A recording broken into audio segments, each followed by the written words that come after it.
Hi there, it's Alex Goad with 10x Your Life, and today I want to talk to you about a subject that a lot of people ignore, but that's actually one of the things that can be the most crippling in your life and that can stop you from having the experiences, the relationships, and the drive that you want to have so that you can accomplish everything that you dream of. And those are negative emotions.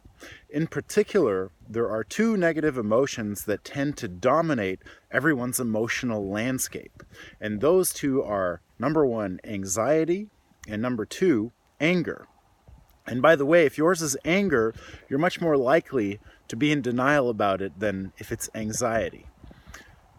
Anyways, let's get started. So here's a simple 5-step process that if you do it repeatedly, you will be able to change your level of anger, your level of anxiety, but more importantly, you're going to be able to respond to the challenges of life, respond to the stimuli that shows up, instead of reacting, instead of playing out the same kind of crippling and diminishing loop that perhaps has been haunting you for some time. All right, so to keep this simple, here's the first step. Step number one is to identify sensations in the body.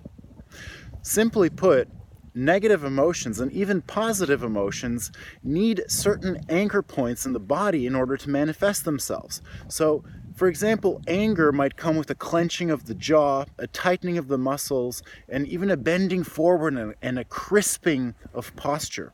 Whereas anxiety might come with a faster breathing, a sensation in the chest or the stomach.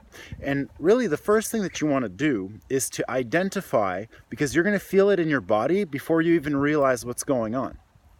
So identify the sensation in the body. That's step one. Now you're aware that the loop is trying to play itself out. And sometimes once you get experience, that'll be enough to put an end to it right there. The next step is to listen, relax, and breathe.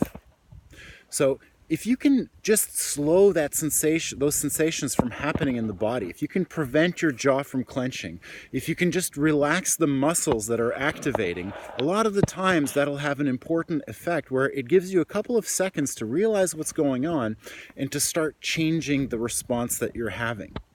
And another thing is that the way that emotions tend to take control of us is they fill us kind of like a container. And so in order for them to continue filling us, we need to stay in a certain way. We need to stay clenched. We need to stay, for example, sitting down. And so if we interrupt the pattern and we start doing something else, a lot of the times that's going to prevent the container of emotion from filling itself. The next step, step number 3, very important, is to listen and reframe.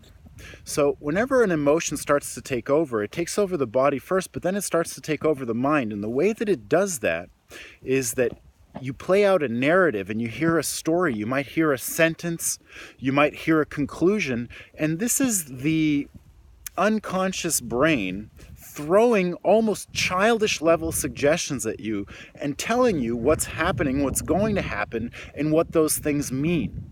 But that mind is, like I said, often immature and childish, and it sees things in a very black and white way. It jumps to conclusions, and it makes things seem a heck of a lot worse than they actually are. So the next step, or part of this step, is to reframe, is to kind of negotiate with those voices.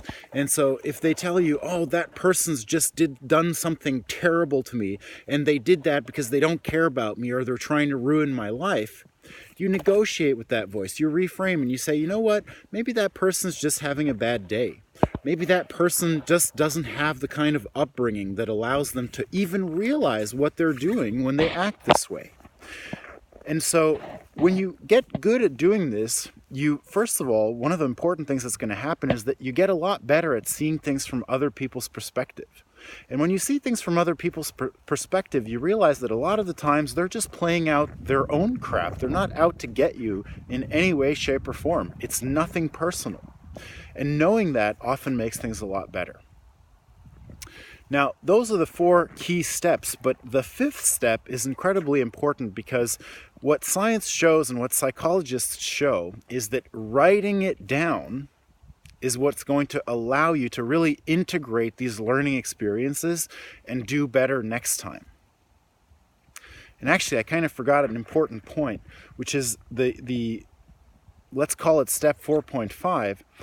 It's that you need to act deliberately. So once you've reframed and you realize that the world's not on fire, or maybe an angry response is not justified or not desirable, well, you act deliberately, meaning that you carry out the response that you really want to have, not the one that comes out as a reaction to the situation that's taking place. And sometimes what happens is you don't have the opportunity to act out the response that you want because, for example, you got angry, you said some harsh words, and the situation is said and done. Well, you can't go back and change the past, but what you can do is take a couple of minutes to visualize how you would have liked to respond to it instead.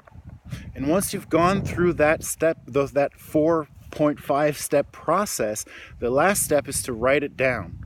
Write down what happened in your body. Write down the voices that you heard or the suggestions that your mind made. Write down the reframes that you went through. Write down how you acted deliberately or how you would have liked to act in that situation, and make a commitment to yourself that you're going to do that next time. And if you keep a little journal of those things and you do it regularly, very soon you're going to find yourself having more space and being much more congruent with the person that you desire to be, rather than the one that just shows up and reacts to things that happen to them. So that's my little talk for today. I'm Alex Goad, reminding you that the way you live today is the way that you live every day. So make it count. Thanks for watching. I'll see you next time.